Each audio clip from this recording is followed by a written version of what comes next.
ஓம் நம சிவாய. ஜெய் ஸ்ரீராம். ஸ்ரீராமதேவாய நமக.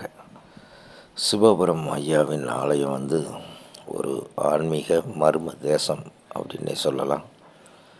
பல ஆன்மீக மர்மங்களை கொண்டு தான் சிவபுரம் ஐயாவின் ஆலயம். இந்த ஆலயத்தில் இப்போ சமீபத்தில் நந்தி சிலை திறப்பு விழா வச்சோம், மகா சிவராத்திரி என்று.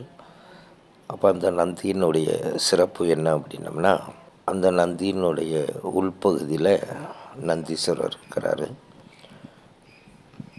அந்த உள்புறமாக 3 துளைகள் இடப்பட்டிருக்கும். 3 ஓட்டைகள் இட்டு அதில் 1 இன்ச்சு அளவுக்கு குழாய் இருக்கும், பைப் இருக்கும்.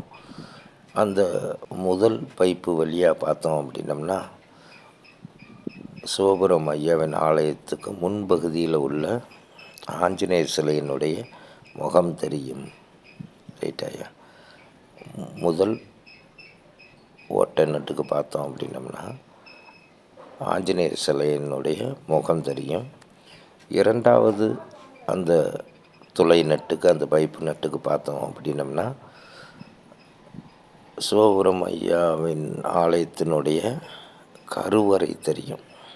அந்த மூலஸ்தானத்தில் உள்ள சித்தர் ராமத்தேவரனுடைய சிலை தெரியும்.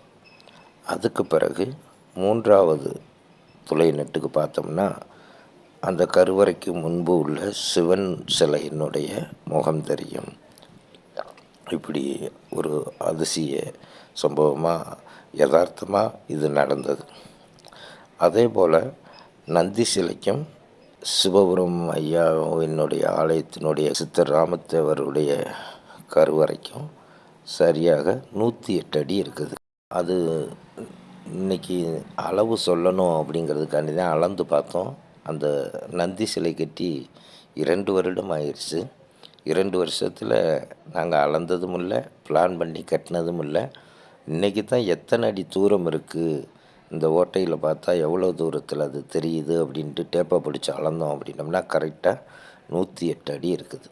இதுதான் அந்த பிரபஞ்சத்தினுடைய ஆற்றல். அந்த பிரபஞ்சத்தின் ஆன்மீக ஸ்தலத்தில் அதுவாகவே செயல்படக்கூடியதான் பிரபஞ்ச சக்தி. எந்த எதுக்கும் பிளான் பண்ணாமல் இயற்கையாக நடக்கக்கூடிய ஒரு சக்தி தான் பிரபஞ்ச சக்தி. ஓம் நம சிவாய. ஜெய் ஸ்ரீராம். ஸ்ரீராமதேவாய நமக.